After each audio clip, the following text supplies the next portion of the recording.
আসসালামু আলাইকুম। সকল প্রশংসা মহান আল্লাহ তাআলার জন্য। আজকে আমি আপনাদের সাথে গুরুত্বপূর্ণ একটি বইয়ের কিছু অংশ পড়ার চেষ্টা করব। বইটির নাম আর রাহিকুল মাকতুম, যার লেখক শায়েখ সফিউর রহমান মুবারকপুরি রাহিমাহুল্লাহ এবং বাংলা অনুবাদক আবুল হাসানাত কাসিম, রিফাত মাহমুদ, আলামিন ফেরদৌস, মুহাম্মদ ফয়জুর রহমান। বইটির প্রথম থেকে ষষ্ঠ পর্ব ইতিমধ্যে চ্যানেলে দেওয়া আছে। আপনারা চাইলে চ্যানেলের প্লেলিস্ট চেক করতে পারেন অথবা উপরের বাটনে ক্লিক করে শুনে নিতে পারেন। তবে চলুন শুরু করা যাক। দারুল আরকাম, মুসলিমদের বৈঠকখানা। এমন জুলুম নির্যাতনের কারণে নবীজি সাল্লাল্লাহু আলাইহি ওয়াসাল্লাম সাধারণ মুসলিমদের ইসলাম গ্রহণের বিষয়টি গোপন রাখতে বলতেন। পাশাপাশি তিনি নিজেও প্রকাশ্য তাদের সঙ্গে মিলিত হওয়া থেকে বিরত থাকতেন। সে সময় এমনটা করাই ছিল বুদ্ধিমানের কাজ, কারণ জনসম্মুখে নবীজি মুসলিমদের শিক্ষা দীক্ষা ও আত্মশুদ্ধির কাজ করতে চাইলে তারা বাধা দিয়ে বসবে। তখন দুই দলের মধ্যে ঝগড়াও লেগে যেতে পারে। নবুয়তের চতুর্থ বছর এমনটি ঘটেও ছিল। ঘটনাটি হল, নবীজি এক উপত্যকায় সাহাবীদের সঙ্গে মিলিত হয়ে গোপনে সালাত আদায় করছিলেন। তখন কুরাইশদের কিছু লোক তাদের দেখে গালাগাল শুরু করে। এক পর্যায়ে ঝগড়াই বেঁধে যায়। কথা কাটাকাটির মাঝে সাদ ইবনে আবি ওয়াক্কাস এক ব্যক্তিকে আঘাত করলে সে রক্তাক্ত হয়। ইসলামের পথে এটিই ছিল প্রথম রক্তপাত। বোঝাই যাচ্ছে, যদি এমন লড়াই একের পর এক হতেই থাকত, তাহলে এতে মুসলিমরাই বেশি ক্ষতির মুখে পড়বে, এমনকি একসময় অস্তিত্ব সংকটেই পড়ে যাবে হয়তো। তাই সাহাবীরা তাদের যাবতীয় ধর্মকর্ম গোপনেই সম্পন্ন করতেন। অপরদিকে নবীজি সাল্লাল্লাহু আলাইহি ওয়াসাল্লাম মুশরিকদের সামনেই দাওয়াত ও ইবাদতের কাজ চালিয়ে যেতেন। মুশরিকদের কোনো পদক্ষেপই তাকে এ অবস্থান থেকে সরাতে পারেনি। তাই ইসলাম ও মুসলিমদের কল্যাণের বিষয়টি মাথায় রেখে সাহাবীদের সঙ্গে তিনি গোপনেই মিলিত হতেন। আরকাম ইবনে আবিল আরকাম আল মাকজুমির বাড়ি ছিল সাফা পাহাড়ে, কুরাইশ ও তাদের মজলিস থেকে বেশ দূরে। তাই নবুয়তের 5 বছর থেকে এই বাড়িটিকে মুসলিমরা তাদের ধর্মীয় শিক্ষাকেন্দ্র ও মিলনায়তন হিসেবে গ্রহণ করেন। হাবশায় প্রথম হিজরত নবুয়তের 4 বছরের মাঝামাঝি কিংবা শেষ দিকে উল্লেখিত নির্যাতন নিপীড়ন শুরু হয়। প্রথম দিকে স্বল্প মাত্রার হলেও ধীরে ধীরে এই অত্যাচার বৃদ্ধি পেতে থাকে। নবুয়তের 5ম বছরের মাঝামাঝিতে এসে ভয়ঙ্কর রূপ ধারণ করে। এক পর্যায়ে মক্কায় অবস্থান করা তাদের জন্য অসম্ভব হয়ে দাঁড়ায়। অসহনীয় এই নির্যাতন থেকে তারা মুক্তি লাভের চিন্তা শুরু করেন। এমন অবরুদ্ধ পরিস্থিতিতে সূরা কাহফ অবতীর্ণ হয়, যেন নবীজি সাল্লাল্লাহু আলাইহি ওয়াসাল্লাম কাফিরদের কিছু প্রশ্নের জবাব দেন। এতে 3টি ঘটনাও বর্ণিত হয়েছে, যেখানে আল্লাহ তাআলার পক্ষ থেকে তার মুমিন বান্দাদের জন্য রয়েছে গুরুত্বপূর্ণ নির্দেশনা। আসহাবে কাহফ তথা গুহাবাসীর ঘটনা থেকে দিন পালনের জন্য ফিতনায় পড়ার আশঙ্কা হলে আল্লাহর ওপর ভরসা করে কাফির ও শত্রুদের ভূমি ত্যাগ করে অন্যত্র হিজরতের ব্যাপারে নির্দেশনা পাওয়া যায়। আল্লাহ তাআলা বলেন, তাদের থেকে এবং আল্লাহর পরিবর্তে তারা যাদের ইবাদত করে সেগুলো থেকে পৃথক হওয়ার পর তোমরা গুহায় আশ্রয় গ্রহণ করো। তোমাদের পালনকর্তা তোমাদের জন্য অনুগ্রহ বিস্তার করবেন এবং তিনি তোমাদের জন্য তোমাদের কর্মকে ফলপ্রসূ করার ব্যবস্থা করবেন। খিজির ও মুসা আলাইহিস সালামের ঘটনা থেকে জানা যায়, নদীর স্রোত সবসময় একরকম থাকে না। মাঝে মাঝেই স্রোতের বাঁক বদলায়। এতে অত্যন্ত সূক্ষ্মভাবে ইঙ্গিত করা হয়েছে, মুসলিমরা এখন নির্যাতনের শিকার। একদিন এগুলো বন্ধ হবে। এই মুশরিক অত্যাচারীরা ইসলাম গ্রহণ না করলে অচিরেই এই দুর্বল ও পরাভূত মুসলিমদের সামনে তারা মাথানত করতে বাধ্য হবে। জুলকারনাইনের ঘটনা থেকে যে বিষয়গুলো বোঝা যায়, সমগ্র পৃথিবীর মালিক এক আল্লাহ। তিনি তার বান্দাদের মাঝে যাকে ইচ্ছে ক্ষমতা ও কর্তৃত্ব দান করেন। কুফরি নয়, বরং ঈমানের পথে থেকেই কেবল সফলতা অর্জন করা সম্ভব।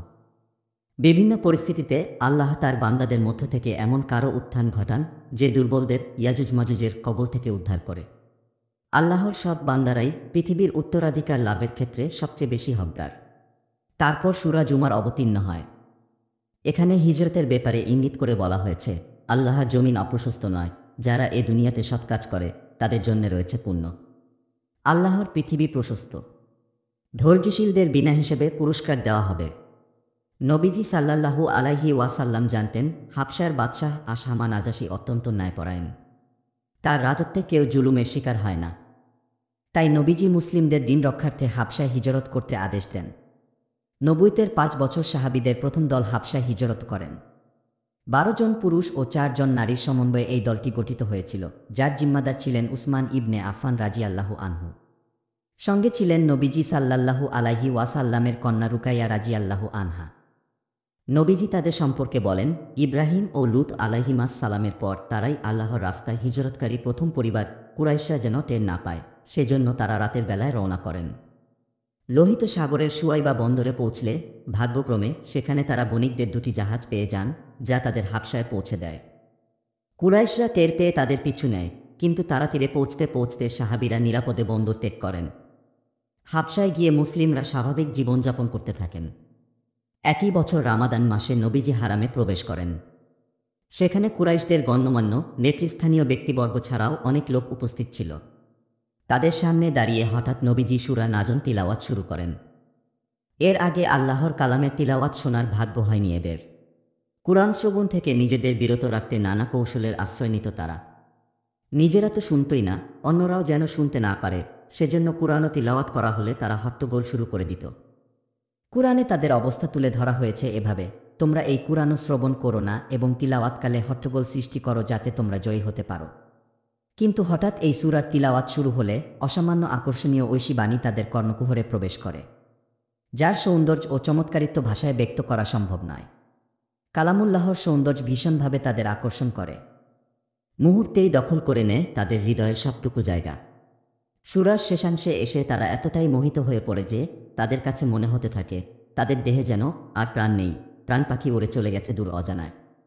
এ সময় নবীজি, তাই তোমরা আল্লাহর উদ্দেশ্যে সিজদা করো এবং তার ইবাদত করো, তিলাওয়াত করে সিজদায় যান। পুরো সূরা এবং বিশেষ এ অংশের সম্মোহন এত বেশি ছিল যে সিজদা থেকে নিজেকে বিরত রাখার সাধ্য ছিল না তাদের কারো। অবচেতনে সিজদাবনত হয়ে পড়ে তারা সবাই। এই সূরায় বর্ণিত হক ও সত্যের প্রতিধ্বনি অহংকারী ও তাচ্ছিল্যকারীদের অন্তরে থাকা হটকারিতার দেওয়াল ভেঙে চুরমার করে দিয়েছিল। তাই আল্লাহ তাআলার সিজদা থেকে নিজেদের তারা সংবরণ করতে পারেনি। আল্লাহর কালামের মহত্বের প্রতি তাদের বাধ্যতার বিষয়টি টের পেয়ে তারা কিংকর্তব্যে বিমূঢ় হয়ে পড়ে। যে দিন মিটিয়ে দেওয়ার জন্য তারা সর্বোচ্চ চেষ্টা করে যাচ্ছে, আজ তাদের থেকেই কিনা সেই দিনের প্রতি আনুগত্য প্রকাশ পেল। চতুর্দিক থেকে তাদের দিকে নিন্দা ও তিরস্কারের তীর আসতে থাকে। যে মুশরিকরা সেই মজলিসে অনুপস্থিত ছিল কটু বাক্যবাণে তারা তাদের নাস্তানাবুদ করতে থাকে। অপবাদ থেকে বাঁচতে এবার তারা নতুন ফন্দি আঁটে। নবীজির নামে মিথ্যা অপবাদ ছড়ায় যে তিনি তাদের প্রতিমার প্রতি নমনীয়তা প্রকাশ করেছেন, বলেছেন এগুলো সম্মানিত দেবতা, তাদের সুপারিশ কামনা করা যায়। তারা এমন ডাহা মিথ্যার আশ্রয় নেয় যেন নবীজির সঙ্গে তাদের সিজদা করার ব্যাপারে শিথিলতা দেখানো হয়। যে জাতি নির্জলা মিথ্যা সাজাতে পারে, একের পর এক অপবাদ আরোপ করতে পারে, তাদের জন্য এ আর তেমন কি। হাবশায় অবস্থানকারী মুসলিম মুহাজিরদের কাছে এই সংবাদ পৌঁছে যায়, কিন্তু বাস্তবে যা ঘটেছে খবর পৌঁছে তার উল্টো। তারা জানতে পারেন কুরাইশরা ইসলাম গ্রহণ করে নিয়েছে। এ কারণে একই বছর শাওয়াল মাসে তারা মক্কায় ফিরে আসেন। তবে মক্কার কাছাকাছি এলে বাস্তবতা প্রকাশ পায়। সঙ্গে সঙ্গে অনেকে আবার হাবশার পথ ধরেন, আর বাকি সবাই আত্মগোপন করেন কিংবা কুরাইশদের কারো কাছ থেকে নিরাপত্তা নিয়ে মক্কায় প্রবেশ করেন। হাবশায় দ্বিতীয় হিজরত। এরপর মুসলিমদের ওপর, বিশেষ করে হাবশায় হিজরতকারীদের উপর কুরাইশদের জুলুম নির্যাতন ভয়াবহ রূপ ধারণ করে। এমনকি পরিবারের অমুসলিম সদস্যরাও মুসলিমদের নানাভাবে অত্যাচার করতে শুরু করে। মুশরিকরা খবর পেয়েছিল নাজাশী মুসলিমদের সাথে খুবই ভালো ব্যবহার করেছেন। হাবশায় মুসলিমদের কাটানো সুখের দিনগুলোর কথা কুরাইশরা কোনোভাবেই ভুলতে পারছিল না। তাই মুসলিমদের উপর নির্যাতনের মাত্রা অতীতের সব সীমা ছাড়িয়ে যাচ্ছিল। উপায় না দেখে নবীজি সাহাবীদের দ্বিতীয়বার হিজরতের পরামর্শ দেন। এবারের হিজরতও আগের বারের চেয়ে অনেক কঠিন ছিল, কারণ কুরাইশরা এবার এ ব্যাপারে সজাগ দৃষ্টি রাখছিল, কিন্তু তাদের সকল প্রচেষ্টা ব্যর্থ হয়। মুসলিমরা দ্রুত পদক্ষেপ গ্রহণ করেন। আল্লাহ তাদের সফর সহজ করে দেন এবং মুশরিকদের হাত থেকে মুক্ত করে নিরাপদে বাদশাহ নাজাশীর রাজ্যে পৌঁছার তৌফিক দেন। হাবশায় দ্বিতীয়বার হিজরতের কাফেলায় ছিলেন ৮৩ জন পুরুষ। এই সংখ্যা প্রযোজ্য হবে আম্মার রাজিয়াল্লাহু আনহু সঙ্গে থাকলে, কেননা সফরে তার উপস্থিতি নিয়ে সংশয় আছে। আর নারীরা সংখ্যায় ছিলেন ১৮-১৯ জন।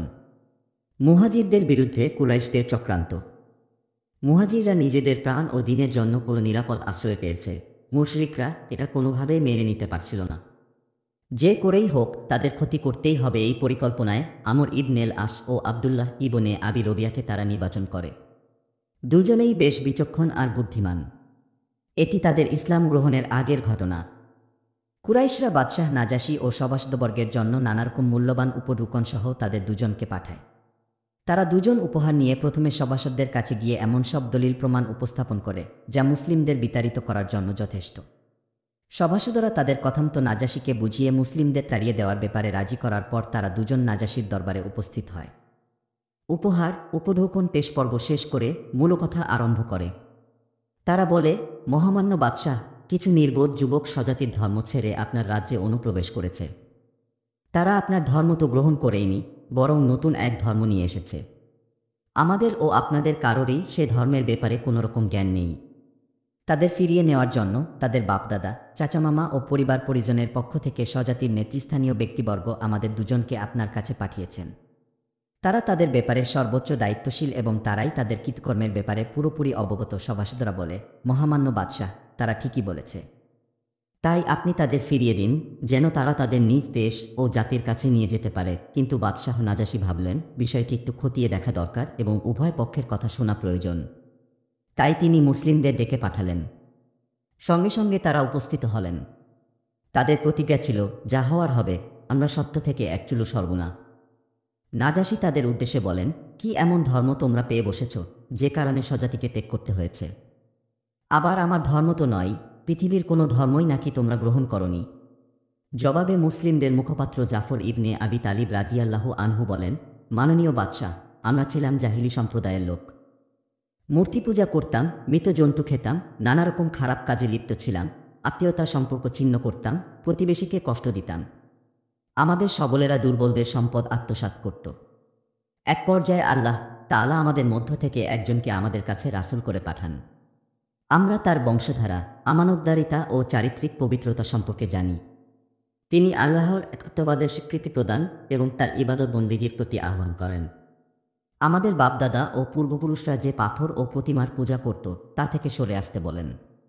সত্য বলতে আদেশ করেন। আমানত ও আত্মীয়তার সম্পর্ক রক্ষা করতে নির্দেশ দেন। প্রতিবেশীর সঙ্গে সদাচার করতে বলেন। অন্যায় কাজ ও রক্তপাত থেকে বিরত থাকতে বলেন। অশ্লীলতা, মিথ্যা সাক্ষ্য, এতিমের মাল আত্মসাৎ ও সতীসাধ্যী নারীর উপর মিথ্যা অপবাদ আরোপ করতে কঠোরভাবে নিষেধ করেন। এক আল্লাহর উপাসনা করতে আদেশ করেন। তার সঙ্গে কোনো কিছু শরিক করতে নিষেধ করেন। সালাত, জাকাত, শাওম ইত্যাদি বিধান পালন করতে বলেন। তার এসব কথা আমরা সত্যায়ন করেছি। মনে প্রাণে তার প্রতি বিশ্বাস স্থাপন করেছি। আল্লাহর দিনে অন্তর্ভুক্ত যা কিছু তিনি নিয়ে এসেছেন সব আমরা মেনে নিয়েছি। এক আল্লাহর ইবাদত করতে শুরু করেছি। তার সঙ্গে শিরক করা বন্ধ করে দিয়েছি। যা কিছু হারাম করা হয়েছে সব হারাম হিসেবে জেনেছি, আর যা কিছু হালাল করা হয়েছে সব হালাল হিসেবে গ্রহণ করেছি। কিন্তু আমাদের জাতি এই বিষয়গুলো মেনে নিতে পারেনি। তারা আমাদের প্রতি শত্রুতা শুরু করেছে। আমাদের উপর জুলুম নির্যাতন আরম্ভ করেছে। দিনের ব্যাপারে ভীষণ কষ্ট দিয়েছে আমাদের, যাতে আমরা আল্লাহ তাআলার ইবাদত ছেড়ে আবার মূর্তি পূজা ধরি। যে নিকৃষ্ট বিষয়াদি আমরা হালাল মনে করতাম, আবারও যেন তাই করি। এরপর তারা যখন আমাদের ওপর নির্যাতন নিপীড়নের সর্বোচ্চ মাত্রা প্রয়োগ করেছে, আমাদের ধর্মীয় বিধান পালনে বাধা দিয়েছে, আমরা আপনার রাজ্যে আশ্রয় নিয়েছি। আর কাউকে নয়, কেবল আপনাকেই গ্রহণ করেছি। আপনার সান্নিধ্যের ব্যাপারে আগ্রহী হয়েছি। হে মহামান্য সম্রাট, আমরা আশা রাখি আপনার দরবারে আমরা মজলুম হব না। বাদশাহ তাকে বলেন, আল্লাহর পক্ষ থেকে এসেছে এমন কিছু কি তোমাদের কাছে আছে? জাফর রাজিয়াল্লাহু আনহু বলেন, জি। নাজাশী বলেন, তাহলে আমাকে একটু শোনাও। তখন তিনি সূরা মারিয়ামের শুরুর অংশ পাঠ করে শোনান। তাতে বাদশাহ নাজাশী আবেগাপ্লুত হয়ে চোখের পানি ছেড়ে দেন। এমনকি তার দাড়িগুলো ভিজে যায়। শুধু তাই নয়, উপস্থিত সভাসদরাও তার তিলাওয়াত শুনে কেঁদে ফেলেন। তাদের হাতে থাকা কিতাবাদি পর্যন্ত ভিজে যায়। এরপর বাদশাহ নাজাশী তাদের উদ্দেশ্যে বলেন, ঈসা আলাইহিস সালাম যে বাণী নিয়ে আগমন করেছিলেন, এ তো সেই একই দ্বীপাধার থেকে নিঃসরিত। তারপর আমর ইবনে আস ও তার সঙ্গীকে সম্বোধন করে বলেন, তোমরা চলে যাও। কিছুতেই আমি তোমাদের হাতে তাদের তুলে দিতে পারি না। তাই তারা বেরিয়ে আসেন। আমর ইবনে আস তখন আবদুল্লাহ ইবনে রবিয়াকে বলেন, আল্লাহর কসম, আগামীকাল আমি এমন কিছু উপস্থাপন করব, তারা বাধ্য হয়ে আমাদের বাগে আসবে। তখন আবদুল্লাহ ইবনে রবিয়া তাকে বলেন, এমন কিছু করো না। কারণ যদিও তারা আমাদের বিরুদ্ধাচরণ করেছে, তবুও তো তারা আমাদেরই আপনজন। কিন্তু আমর ইবনে আস আপন সিদ্ধান্তে অটল থাকলেন। পরদিন তিনি নাজাশীকে বলেন, মহামান্য সম্রাট, তারা ঈসা ইবনে মারিয়ামের ব্যাপারে যে জঘন্য মতাদর্শ লালন করে তা মুখে আনার মতো নয়। এ কথা শুনে নাজাশী ঈসা আলাইহিস সালামের ব্যাপারে তাদের বিশ্বাস জানতে তাদের ডেকে পাঠান। এতে তারা সামান্য ভয় পেয়ে যান বটে, কিন্তু সত্যের ওপর তো তারা অবিচলই থাকবেন। বাদশাহর দরবারে তারা উপস্থিত হলে তিনি তাদের এ ব্যাপারে জিজ্ঞাসা করেন। জবাবে জাফর রাজিয়াল্লাহু আনহু তাকে বলেন, আমাদের নবী মুহাম্মদ সাল্লাল্লাহু আলাইহি ওয়াসাল্লাম এ ব্যাপারে আমাদের যা বলেছেন আমরা তাই বলবো। ঈসা ছিলেন আল্লাহর বান্দা, তার রূহ ও কালিমা, যা তিনি পবিত্র মারিয়ামের দেহে ফুঁকে দিয়েছিলেন। তখন নাজাশী মাটি থেকে একটি লাঠি হাতে নিয়ে বলেন, আল্লাহর কসম, তুমি যা বলেছ, ঈসা ইবনে মারিয়াম তার থেকে বেশি এই লাঠির মতোও ছিলেন না। এ কথা শুনে তার সভাসদরা একটু নড়েচড়ে বসেন। তিনি তখন বলেন, কসম সেই আল্লাহর, তোমরা যাই ভাবো না কেন, এটাই সত্য। তারপর তিনি মুসলিমদের উদ্দেশ্যে বলেন, তোমরা যাও, আমার রাজ্যে নিরাপদে বাস করতে থাকো। এরপর 3 বার পুনরাবৃত্তি করে বলেন, কেউ তাদের অসম্মান করলে তাকে জরিমানা করা হবে। তিনি আরও বলেন, তাদের একজনকে কষ্ট দেওয়ার বিনিময়ে আমাকে 1 পাহাড় স্বর্ণ দেওয়া হলেও তা আমার কাছে পছন্দনীয় হবে না। সভাসদবর্গের উদ্দেশ্যে তিনি বলেন, তাদের উপহারগুলো ফিরিয়ে দাও, আমার ওসবের কোনো প্রয়োজন নেই। আল্লাহর কসম, তিনি যখন আমাকে আমার রাজত্ব ফিরিয়ে দিয়েছেন তখন তিনি আমার থেকে ঘুষ গ্রহণ করেননি। তাহলে এখন আমি কিভাবে উৎকোচ গ্রহণ করি? তিনি তো আমার ব্যাপারে মানুষের কথা শোনেননি, তাহলে এখন আল্লাহর আনুগত্যকে প্রাধান্য না দিয়ে মানুষের কথায় কান দিই কী করে? উম্মু সালামা রাজিয়াল্লাহু আনহা এই ঘটনা বর্ণনাকালে বলেন, তারা দুজন সেখান থেকে নিন্দিত ও বিতাড়িত অবস্থায় বেরিয়ে আসে। তাদের উপহার উপঢৌকনও ফিরিয়ে দেওয়া হয়, আর আমরা তার কাছে সর্বোচ্চ নিরাপত্তা ও সম্মানের সাথে বসবাস করতে থাকি। ইবনে ইসহাকের বর্ণনায় উল্লেখিত বিবরণ পাওয়া যায়। অন্যরা উল্লেখ করেছেন, নাজাশীর রাজ্যে আমর ইবনেল আশের গমন ছিল বদর যুদ্ধের পরবর্তী সময়ে। আবার কেউ কেউ সমন্বয় করেছেন এভাবে, তিনি মোট 2 বার হাবশায় গিয়েছিলেন। কিন্তু তারা আবার দ্বিতীয় সফরেও হুবহু সেই প্রশ্নোত্তরের কথাই উল্লেখ করেছেন, যেটি ইবনে ইসহাকের বর্ণনা অনুযায়ী নাজাশী ও জাফর রাজিয়াল্লাহু আনহুর মাঝে ঘটেছিল বলে মাত্রই উল্লেখ করা হলো। সবশেষে প্রশ্নোত্তরের সারমর্ম থেকে বোঝা যায়, ঘটনাটি নাজাশীর দরবারে তার প্রথম সফরেই ঘটেছিল। মুশরিকদের সব চক্রান্ত নস্যাৎ হয়ে যায়, ভেস্তে যায় সকল ষড়যন্ত্র। তারা বুঝতে পারে তাদের বিদ্বেষ কেবল নিজ দেশের ভেতরেই কার্যকর করা সম্ভব। সব মিলিয়ে তাদের মনে দুশ্চিন্তা দেখা দেয়। চিন্তা করে বের করে এই মহাপ্রলয়ের মোকাবেলা সম্ভব কেবল 2টি উপায়ে। 1. নবীজি সাল্লাল্লাহু আলাইহি ওয়াসাল্লামকে তার দাওয়াতি কাজ থেকে পরিপূর্ণভাবে রুখে দেওয়া। 2. তাকে এই দুনিয়া থেকেই সরিয়ে দেওয়া। কিন্তু আবু তালিবের জিম্মায় থাকাকালে কিভাবে তা সম্ভবপর হতে পারে? সে তো তাকে নিরাপত্তার চাদর দিয়ে ঢেকে রেখেছে। কিছু করতে গেলেই সে দেওয়াল হয়ে দাঁড়াবে। 7-5 ভেবে লাভ নেই, আগে আবুল আহাবের সাথে আলাপ করতে হবে বলে ঠিক করে তারা। নবীজির প্রিয় চাচাকে কুরাইশদের হুমকি। কুরাইশ নেতারা আবু তালিবের কাছে গিয়ে বলে, হে আবু তালিব, আমাদের মাঝে তোমার যথেষ্ট সম্মান ও মর্যাদা আছে। আমরা তোমাকে বলেছিলাম তোমার ভাতিজাকে থামাও, কিন্তু তুমি তা করনি। আল্লাহর কসম, আমরা আর সহ্য করব না। আমাদের পূর্বপুরুষদের নিয়ে আজে বাজে কথা বলা হবে, জ্ঞানীগুণীদের নির্বোধ বলা হবে, উপাসীদের দোষচর্চা করা হবে। এসব তো আর মেনে নেওয়া যায় না। তুমি তাকে ফেরাও, নয়তো তোমাদের সাথে আমাদের চূড়ান্ত বোঝাপড়া হবে। হয় তোমরা টিকে থাকবে, আর নয়তো আমরা টিকে থাকব। এমন হুমকি-ধমকি শুনে আবু তালিব বেশ উদ্বিগ্ন হয়ে পড়েন। তিনি নবীজি সাল্লাল্লাহু আলাইহি ওয়াসাল্লামকে ডেকে বলেন, ভাতিজা, তোমার সম্প্রদায় আমার কাছে এসেছিল। তারা আমাকে এসব বলে গেল। তাই তুমি আমাকে ও নিজেকে নিয়ে একটু ভাবো। আমার ওপর এমন বোঝা চাপিয়ে দিও না, যা বহনের সাধ্য আমার নেই। তার কথা শুনে নবীজি ধারণা করলেন, তার চাচাও হয়তো এবার তাকে পরিত্যাগ করেছেন, তার সাহায্যের হাতও হয়তো সংকুচিত হয়ে আসছে। তাই তিনি বলেন, চাচা, আল্লাহর কসম করে বলছি, তারা যদি আমার ডান হাতে সূর্য আর বাম হাতে চাঁদও এনে দেয়, তবু আমি এই দিন ত্যাগ করব না। হয় আল্লাহ তার দিনকে এদের উপর বিজয়ী করবেন, আর নয়তো আমি ধ্বংস হয়ে যাব। এরপর নবীজি আবেগাপ্লুত হয়ে পড়েন, অশ্রুভেজা নয়নে উঠে আসেন। ফিরে আসার সময় আবু তালিব ডেকে বলেন, প্রিয় ভাতিজা, তোমার যা ভালো মনে হয় তাই করো। আমি আছি তোমার সাথে, নিজেকে একা ভেবো না।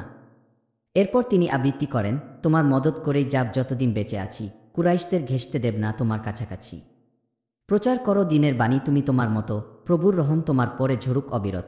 আবু তালিবের সাথে সমঝোতার চেষ্টা। কুরাইশরা যখন দেখল নবীজি সাল্লাল্লাহু আলাইহি ওয়াসাল্লাম তার আপন কাজ চালিয়ে যাচ্ছেন, তখন তারা বুঝে নিল আবু তালিব নবীজিকে পরিত্যাগ করতে পারবেন না। প্রয়োজনে তিনি তাদের ত্যাগ করবেন, তাদের সঙ্গে শত্রুতায় জড়াবেন। তাই তারা ওয়ালিদ ইবনে মুগিরার পুত্র আম্মারকে সঙ্গে নিয়ে আবু তালিবের কাছে গিয়ে বলল, হে আবু তালিব, এই যুবক কুরাইশ বংশের সবচেয়ে সাহসী ও সুদর্শন। তুমি তাকে গ্রহণ করে নাও, তার সব কিছুই তোমার। তাকে তুমি ছেলে হিসেবে গ্রহণ করো এবং তোমার ওই ভাতিজাকে আমাদের হাতে অর্পণ করে দাও। যে তোমার ও তোমার বাপদাদার ধর্মের বিরোধিতা করছে, তোমার গোত্র ও গোষ্ঠীকে পরিত্যাগ করেছে এবং তাদের জ্ঞানীগুণীদের লাঞ্ছিত করেছে। তাকে আমাদের হাতে ছেড়ে দাও, আমরা তাকে হতে করব। এটা কেবলই ব্যক্তিবদল হিসেবে বিবেচিত হবে। আবু তালিব বলেন, আল্লাহর কসম, বর নিকৃষ্ট দরদাম করতে এসেছ তোমার আমার কাছে। তোমরা কি তোমাদের পুত্র আমাকে দিতে চাইছ, যাকে আমি পানাহার করিয়ে বর করব, আর আমার পুত্রকে তোমাদের হাতে তুলে দেব এবং তোমরা যথারীতি তাকে হতে করবে? আল্লাহর কসম, তা কিছুতেই হতে পারে না। তখন মুতিম ইবনে আদি ইবনি নাওফাল ইবনে আব্দি মানাফ বলে, হে আবু তালিব, নিঃসন্দেহে তোমার সম্প্রদায় তোমার সাথে ইনসাফি করেছে। তুমি যা অপছন্দ করো তা এড়িয়ে যেতে চেষ্টা করছে, বরং আমি তো দেখছি তুমি তাদের কোনো কথাই মানতে চাইছ না। তিনি বলেন, আল্লাহর কসম, তোমরা আমার সাথে ইনসাফ করছো না, বরং আমাকে লাঞ্ছিত করতে এবং আমার বিরুদ্ধে অন্যদের সাহায্যের ব্যাপারে ঐক্যবদ্ধ হয়েছ। ঠিক আছে, যা ইচ্ছে করো গিয়ে। ইতিহাস গ্রন্থসমূহে প্রতিনিধি দল দুটির আগমনের মাঝে সময়ের ব্যবধান আলোচিত হয়নি, কিন্তু বিভিন্ন তথ্যপাত্য ও দলিল প্রমাণ বিশ্লেষণ করলে বোঝা যায় ঘটনা দুটি নবুয়তের 7ম বছরের মাঝামাঝি সময়ে ঘটেছে এবং উভয় দলের আগমনের সময় ছিল কাছাকাছি। নবীজিকে হতের পরিকল্পনা। দুবার প্রতিনিধি পাঠিয়ে কুরাইশ নেতারা ব্যর্থ হওয়ায় নবীজির প্রতি হিংস্রতা ও কঠোরতার মাত্রা তারা আরও বাড়িয়ে দেয়। এ সময় অত্যাচারী কুরাইশরা তাকে হতের ব্যাপারে নতুন পরিকল্পনা গ্রহণ করে, যদিও তাদের এই চিন্তা এবং হিংস্রতার কারণে মক্কার দুজন মহান ব্যক্তি ইসলাম গ্রহণ করেন, আর তাতে ইসলামের শক্তি বহুগুণে বৃদ্ধি পায়। তারা দুজন হলেন হামজা ও উমার রাজিয়াল্লাহু আনহুমা। তাদের সেই হিংস্রতার একটি নমুনা হল উতাইবা ইবনে আবি লাহাব একদিন নবীজি সাল্লাল্লাহু আলাইহি ওয়াসাল্লামের কাছে গিয়ে বলে, আমি কসম তারকার, যখন তা অস্তমিত হয় এবং সে নিকটবর্তী হল, এরপর আরও নিকটবর্তী হল, অংশগুলো অস্বীকার করছি। তারপর সে নবীজির ওপর চড়াও হয়, তার জামা ছিঁড়ে ফেলে, চেহারায় থুতু পর্যন্ত নিক্ষেপ করে, যদিও সে থুতু তার গায়ে লাগেনি। এমন সময় নবীজি বদ্দুয়া করে বলেন, হে আল্লাহ, আপনার কোনো কুকুর তার ওপর লেলিয়ে দিন। সঙ্গে সঙ্গে তার দোয়া কবুল হয়। উতাইবা একদিন কুরাইশ কাফেলার সঙ্গে সফরে বের হয়। চলতে চলতে তারা সিরিয়ার জারকা নামক স্থানে অবতরণ করে। সেই রাতেই একটি সিংহ এসে তাদের প্রদক্ষিণ করে যায়। তা দেখে উতাইবা বলতে শুরু করে, ও আমার ভাইয়েরা, নিঃসন্দেহে এটা আমাকে খেয়ে ফেলবে। মুহাম্মদ আমার জন্য এরকমই এক বদলা করেছিল। মক্কায় বসেই সে আমাকে হতে করবে, যদিও আমি এখন সিরিয়ায়। পরদিন সিংহটি সবার মধ্য থেকে তার মাথায় আঘাত করে তাকে মেরে ফেলে। ইতিহাস গ্রন্থে উকবা ইবনে আবি মুইতের ব্যাপারে একটি ঘটনা পাওয়া যায়। একবার নবীজি সিজদায় থাকাকালে সে তার গর্দান মুবারকে এমনভাবে পা দিয়ে চাপ দিতে থাকে যে নবীজির চোখ দুটো যেন কোটর থেকে বেরিয়ে আসবে। কুরাইশ অত্যাচারীরা একবার নবীজিকে হতের পরিকল্পনাও করেছিল। ইবনে ইশাহাদ বর্ণিত বেশ বড় একটি হাদিস থেকে জানা যায়, আবু জাহল বলে, শোনো কুরাইশি ভাইয়েরা, তোমরা দেখতেই পাচ্ছ মুহাম্মদ তার কাজ পুরোদমে চালিয়ে যাচ্ছে। সে রীতিমতো আমাদের ধর্মের নিন্দা করছে, আমাদের পূর্বসূরীদের নিন্দা করে যাচ্ছে, আমাদের জ্ঞান বুদ্ধিকে নির্বুদ্ধিতা বলছে এবং আমাদের সকল উপাস্যকে বিভিন্নভাবে হেট করছে। আল্লাহর কসম, সবচেয়ে বড় যে পাথরটি আমি উঁচু করতে পারি সেটা হাতে নিয়ে তার অপেক্ষায় থাকব। সে সিজদায় গেলে আমি তার মাথা ভেঙে চুরমার করে দেব। তারপর চাইলে তোমরা আমার পক্ষেও থাকতে পারো, আবার চাইলে বিপক্ষেও যেতে পারো। বনু আব্দি মানাফ এরপর কি করে সেটাও দেখা যাবে। তারা বলে, আমরা কিছুতেই তোমার বিপক্ষে যাব না, তোমার যা ইচ্ছে করে যাও। পরদিন সকালবেলা আবু জাহল তার কথামতো একটি পাথর নিয়ে নবীজি সাল্লাল্লাহু আলাইহি ওয়াসাল্লামের অপেক্ষায় বসে থাকে। নবীজি প্রতিদিনের মতো সকাল সকাল সালাত আদায় করতে যান এবং যথারীতি সালাত আরম্ভ করেন।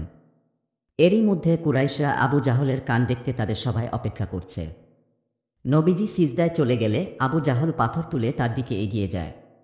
কাছাকাছি যাওয়া মাত্রই সে ভীতসন্ত্রস্ত ও বিবর্ণ মুখে ফিরে আসে। পাথরটি ফেলে না দেওয়া পর্যন্ত তার হাতে যেন সেটে থাকে।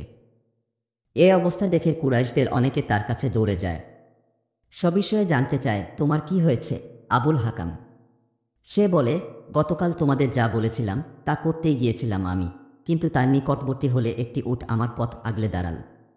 আল্লাহর কসম, আকারাকৃতিতে এমন ভয়ঙ্কর উট আমি আগে কখনো দেখিনি। আমাকে কামড়ে দেওয়ার জন্য সেটি আমার দিকে তেড়ে আসছিল। নবীজি সাল্লাল্লাহু আলাইহি ওয়াসাল্লাম বলেন, উটের বেশে ছিলেন মূলত জিবরিল আলাইহিসসালাম। আরেকটু আগে বাড়লেই তিনি তাকে ধরে ফেলতেন। এরপর নবীজির সঙ্গে আবু জাহল যে কাণ্ড ঘটিয়েছে তা হামজা রাজিয়াল্লাহু আনহুর ইসলাম গ্রহণকে ত্বরান্বিত করে। অচিরেই সে ঘটনা বর্ণনা করা হবে। তবে কুরাইশের অত্যাচারীরা কোনোভাবেই তাদের মন থেকে নবীজিকে হতের কুপরিকল্পনা সরাতে পারেনি। আবদুল্লাহ ইবনে আমর ইবনিল আস থেকে বর্ণিত, একবার কুরাইশ নেতারা হাতিমে সমবেত হয়। আমিও সেখানে ছিলাম। তারা নবীজিকে নিয়ে আলোচনা শুরু করে। বলে, তার ব্যাপারে আমরা অসম্ভব ধৈর্য ধারণ করেছি। সাংঘাতিক এক বিষয় আমরা কেবল সহ্যই করে গিয়েছি। কথা চলছিল, এরই মধ্যে কাবা চত্বরে নবীজিকে দেখা যায়। তিনি এসে প্রথমে হাজরে আসওয়াদ চুম্বন করেন। তারপর তাদের অতিক্রম করে বাইতুল্লাহর তাওয়াফ শুরু করেন। প্রথমবার অতিক্রমকালে তারা নবীজিকে কটাক্ষ করে এটা সেটা বলে। তাতে রাসূলের চেহারা বিবর্ণ হয়ে যায়। দ্বিতীয়বার অতিক্রমকালেও একই আচরণের সম্মুখীন হন নবীজি এবং তার চেহারায় সেটার স্পষ্ট প্রভাব ফুটে ওঠে। তৃতীয়বারও এমন করলে তিনি থেমে যান। এরপর বজ্রনীনাদ কণ্ঠে বলতে শুরু করেন, হে কুরাইশের লোকেরা, শোনো, ওই সত্তার কসম যার হাতে আমার প্রাণ, আমি তোমাদের ধ্বংস নিয়ে এসেছি। নবীজির এমন ভয়াবহ তীব্র বাক্যবাণে সবার অন্তর কেঁপে ওঠে। ভয়ে তাদের কলিজা শুকিয়ে যায়। এত বেশি নীরবতায় ডুবে যায় তারা, যেন তাদের মাথার ওপর পাখি বসে আছে, সামান্য নড়চড় হলেই পাখিটি উড়ে যাবে। এমনকি তাদের সবচেয়ে কঠোর মানুষটাও গলে পানি হয়ে যায়। নবীজির সাথে কথা বলার শক্তি হারিয়ে ফেলে তারা। সবাই বলে ওঠে, হে আবুল কাসিম, আপনি চলে যান। আল্লাহর কসম, আপনি তো কখনো এত কঠোর ছিলেন না। পরদিন আবার তারা সমবেত হয়ে নবীজিকে নিয়ে কথা বলছিল। এমন সময় তিনি কাবা চত্বরে আসেন। তাকে দেখামাত্র তারা সকলে তার উপর ঝাঁপিয়ে পড়ে এবং তাকে পরাস্ত করে ফেলে। বর্ণনাকারী বলেন, আমি একজনকে দেখেছি, সে নবীজি চাদর ধরে টানছে। এমন সময় আবু বকর রাদিয়াল্লাহু আনহু তাকে রক্ষার জন্য দাঁড়িয়ে যান আর কাঁদতে কাঁদতে বলতে থাকেন, এই মানুষটা আল্লাহকে রব হিসেবে মেনে নিয়েছেন বলে তোমরা তাকে হতে করতে চাইছ। এরপর তারা নবীজিকে ছেড়ে দেয়। ইবনে আমর রাদিয়াল্লাহু আনহু বলেন, কুরাইশরা নবীজির ওপর যত আক্রমণ করেছে সেগুলোর মধ্যে এটি ছিল সবচেয়ে ভয়ঙ্কর। উরওয়া ইবনে জুবাইর রাদিয়াল্লাহু আনহু বলেন, আমর ইবনে লাশের কাছে আমি জানতে চাই, মুশরিকরা আল্লাহর রাসূল সাল্লাল্লাহু আলাইহি ওয়াসাল্লামকে সবচেয়ে ভয়ঙ্কর নির্যাতন কিভাবে করেছে। তিনি বলেন, আল্লাহর রাসূল একবার হাতিমে কাবায় সালাত আদায় করছিলেন। এমন সময় উকবা ইবনে আবি মুইত এসে তার গলায় কাপড় পেঁচিয়ে সজোরে টানতে থাকে। তখন আবু বকর এসে তার দুই কাঁধে ধরে টেনে আল্লাহর রাসূলকে মুক্ত করেন এবং বলেন, তোমরা কি এমন একজনকে হতে করতে চাইছ যিনি বলেন, আমার রব আল্লাহ। আসমা রাদিয়াল্লাহু আনহা থেকে বর্ণিত একটি হাদিস থেকে জানা যায়, এক ব্যক্তি চিৎকার করতে করতে আমাদের ঘরে এসে বলে, হে আবু বকর, আপনার বন্ধুকে সাল্লাল্লাহু আলাইহি ওয়াসাল্লাম এত কঠোর হলেন কিভাবে। বস্তুত নবীজি এখানে কুরাইশের সকল লোককে হুমকি দেননি, বরং সেখানে উপস্থিত সেই সব নেতৃস্থানীয় লোকের উদ্দেশ্যে বলেছেন যারা দিন রাত ইসলামের বিরোধিতা করত, নবীজিকে সীমাহীন কষ্ট দিত আর সাহাবীদের ওপর চালাত অমানসিক নির্যাতন। তাদের জাতীয় অমার্জনীয় অপরাধের প্রতিউত্তরে আমি তোমাদের ধ্বংস নিয়ে এসেছি বলাটা খুবই স্বাভাবিক এবং যৌক্তিক। কেননা ইসলাম যেমন আদল ইনসাফের কথা বলেছে, দয়া অনুগ্রহ করার প্রতি উৎসাহ প্রদান করেছে, তেমনি সীমালঙ্ঘনকারীদের প্রতি কঠোরতার কথাও বলেছে এবং তাদেরকে শক্ত হাতে দমন করার বিধানও রেখেছে। অতএব নবীজির এই বাক্যটি দেখে আশ্চর্য হওয়ার কোনো কারণ নেই, বরং এমনটি বলাই ছিল যথোচিত। যে মেরে ফেল। সঙ্গে সঙ্গে তিনি আমাদের থেকে উঠে যান। তার মাথায় তখন 4টি কেশগুচ্ছ ছিল। তিনি এটা বলতে বলতে বের হন যে, এই মানুষটা আল্লাহকে রব হিসেবে মেনে নিয়েছেন বলে তোমরা তাকে হতে করতে চাইছ। তখন তারা নবীজিকে ছেড়ে তার উপর ঝাঁপিয়ে পড়ে। এরপর যখন তিনি ফিরে আসেন, তার কেশগুচ্ছে হাত দেওয়া মাত্রই চুলগুলো উঠে আসতে থাকে। সুপ্রিয় শ্রোতা মণ্ডলী, 7ম পর্বের ভিডিও আজকের মতো এখানেই শেষ করছি। 8ম পর্বটি শুনতে আমাদের চ্যানেল ভিজিট করুন। ধন্যবাদ আমাদের পাশে থাকার জন্য।